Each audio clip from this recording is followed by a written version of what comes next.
Hey folks, let me share with you how I've painted up my Maschinen Krieger Camel kit by Hasegawa models, right up until the weathering stage. My aim and goal for this paint finish is to share a freehand airbrushed camouflage pattern. This is one of the topics I wanted to add for you for the sci-fi FAQ, but we ran out of time, but that's okay. Let's add it to the next book.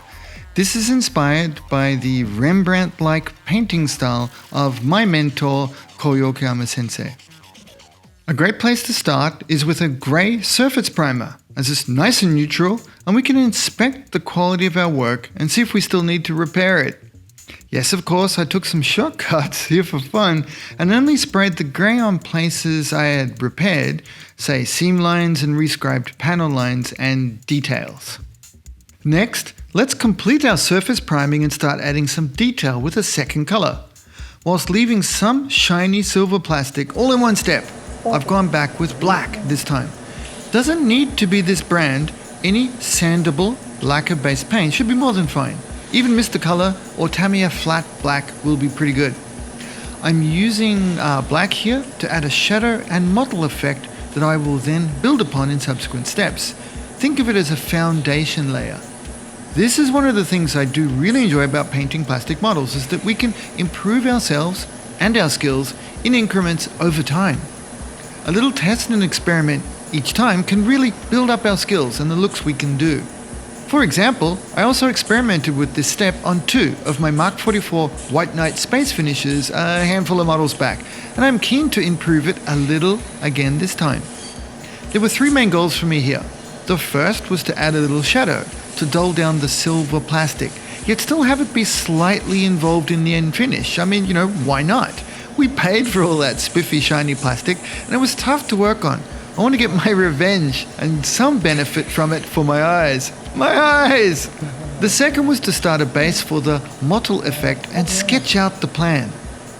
Third was to double check any places that the grey primer had not coated, just to make sure I wasn't leaving anything to embarrass me when I think it's finished.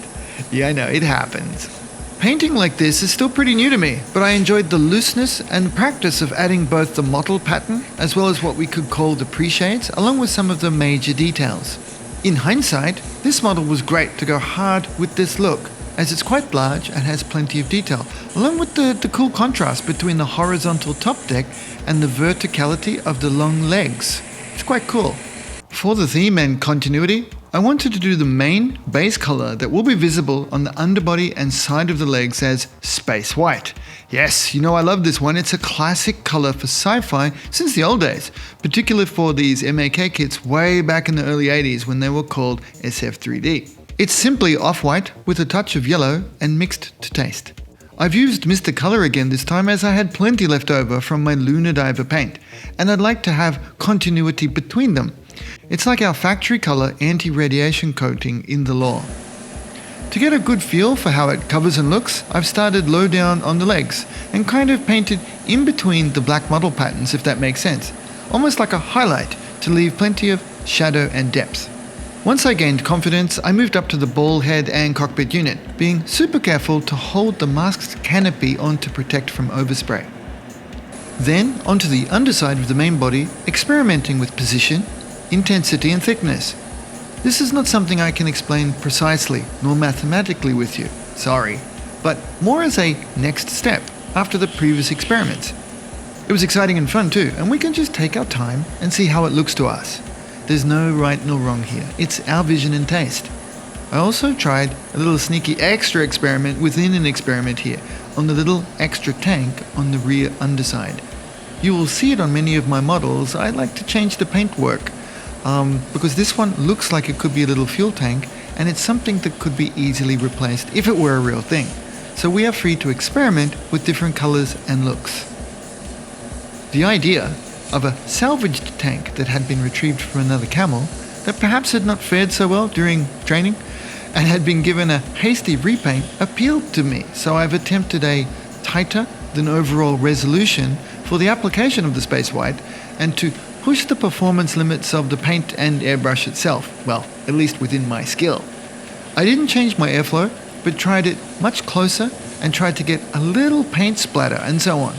It shows the amazingness of Mr. Color that even when I'm trying to do it wrong, it still does an amazing job. Thank you, Mr. Color.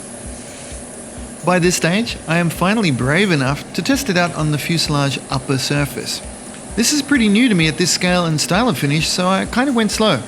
Very similar to how I would hand brush this, in fact. I started working the white paint into the highlight areas between the dark splotches.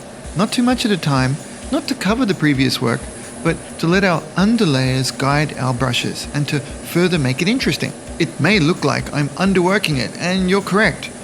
I only painted the lighter sections as a base for now, with a few highlights upon which I will block in my planned mid-layer.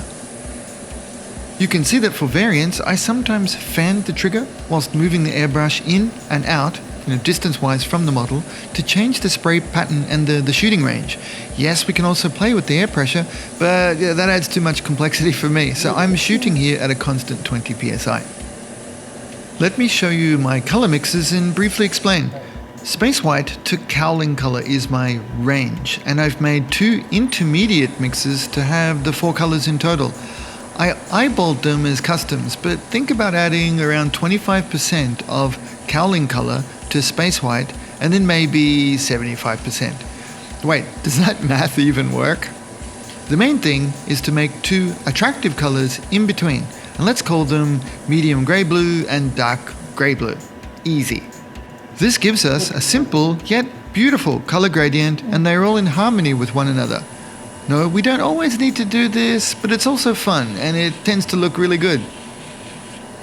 You'll be amazed at how simplified this step is. I was, and as I'd already done the main creative work way back with black and then white modeling stages here on the top deck of the fuselage, my main task here was to fill in the gaps in the mid-range and to block in the background color of the camouflage whilst replacing the space white sections.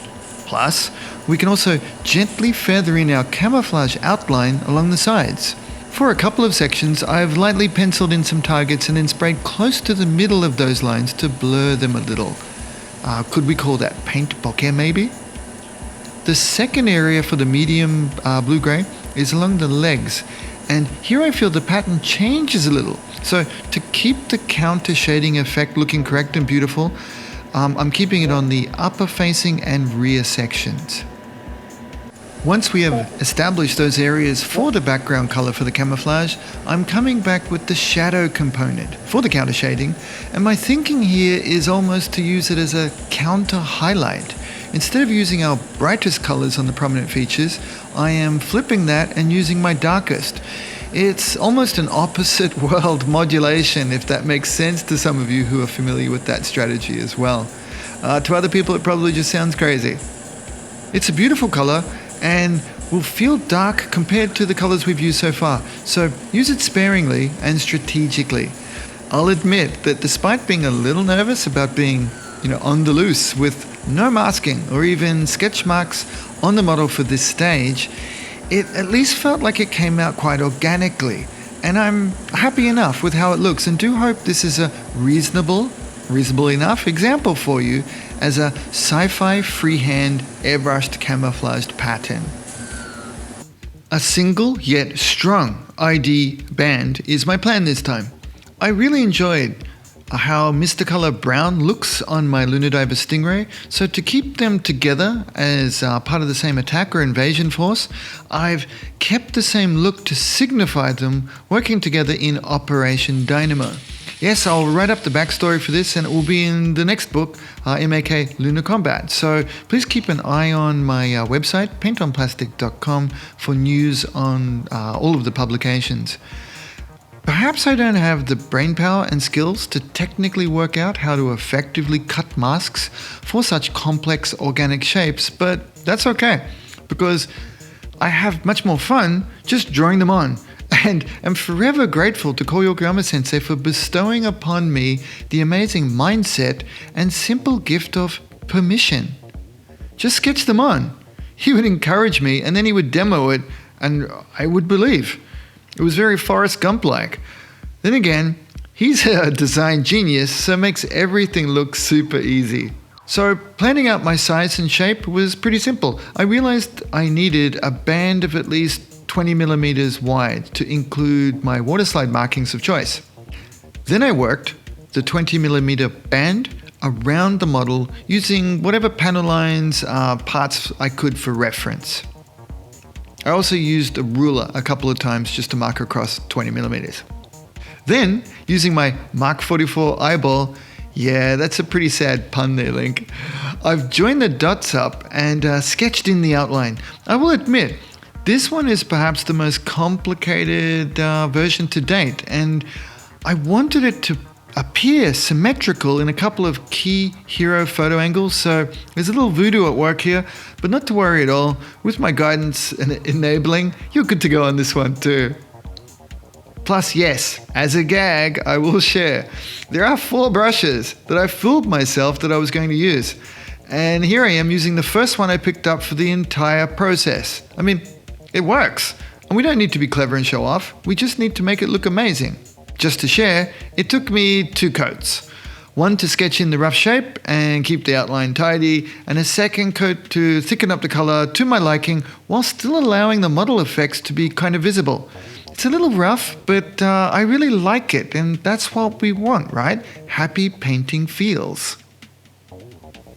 Lastly, I really wanted to add a gold detail because it's moon equipment, and I'd really like to get a bit of a NASA homage in there. I mean, we have this display in our living, a wonderful gift from our wonderful friend Grant from Making Miniatures, a signed photo by the actual astronaut featured on the space shuttle. The guy who's out there on the arm doing the repairs. And I've also got the Lego version of the Apollo 11 lunar lander. For fun and, the joy of color, I've gone with the Lego color and chosen Tamiya's titanium gold to represent it. If you're also studying Japanese on Duolingo, you would pronounce titanium gold as chitangordu desu. Just something for my buddies who I know are out there using Duolingo as well. I have the enamel version, but don't worry, the standard series acrylic will be just as fine too. It's probably easier to work with, truth be known. A quick hand brush on and then set aside to dry, and we are done with the major paint steps and ready to get on with the Lunar Combat inspired weathering.